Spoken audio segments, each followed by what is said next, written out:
Hi all, எல்லோரும் நல்லா இருக்கீங்களா? என்னடா எடுத்த உடனே ஃபிஷ்ஷில் ஸ்டார்ட் பண்ணுறேனே வீடியோன்னு பார்க்குறீங்களா? நான் கூட இன்றைக்கி காலையில் எழுந்த உடனே முதல்ல வேலையாக ஃப்ரீசர்லேருந்து ஃபிஷ் எடுத்து வச்சுட்டு தாங்க அடுத்தது புளியெல்லாம் சுடு தண்ணியில் ஊற போட்டு இன்றைக்கி டேவை ஸ்டார்ட் பண்ணேன்.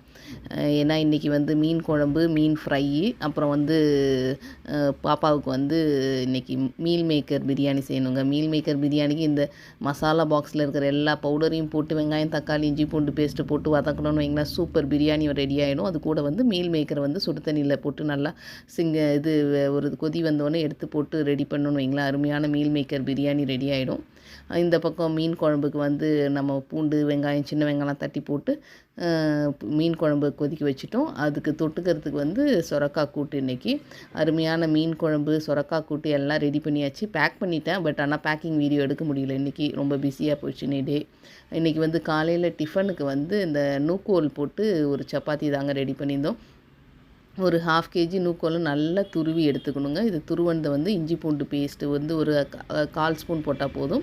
அது கூடவே இந்த நூக்கோலை போட்டு நல்லா வதக்கிடணுங்க. அது கூட நம்மளோட மசாலா பாக்ஸில் இருக்கிற எல்லாத்தையும் ஒரு 1/2 ஸ்பூன் வெறும் மிளகாத்தூள், கரம் மசாலா, கொத்தமல்லி தூள், அப்புறம் வந்து இந்த மிளகு ஜீரக பொடி அதையும் போட்டுட்டு நல்லா வதக்கிடணும். ஒரு 15 to 20 மினிட்ஸ் நல்லா வதங்கி வந்ததுக்கப்புறம் நம்ம கோதுமை மாவு வந்து ஒரு 1/4 கிலோ அளவுக்கு கோதுமை மாவு எடுத்துக்குவோம். அதில் வந்து உப்பு கொஞ்சம் சேர்த்துட்டு இந்த இதை போட்டு ஜஸ்ட்டு தண்ணி தெளித்து பிசையணும். அதுக்கு மேலே தண்ணி ரொம்ப சேர்க்கக்கூடாது. தண்ணி தெளித்து பிசைஞ்சோன்னா ரொம்ப சாஃப்டான மாவு ரெடி ஆகிடும். அதை திரட்டி போட்டிங்கன்னா அருமையான சப்பாத்தி ரெடிங்க.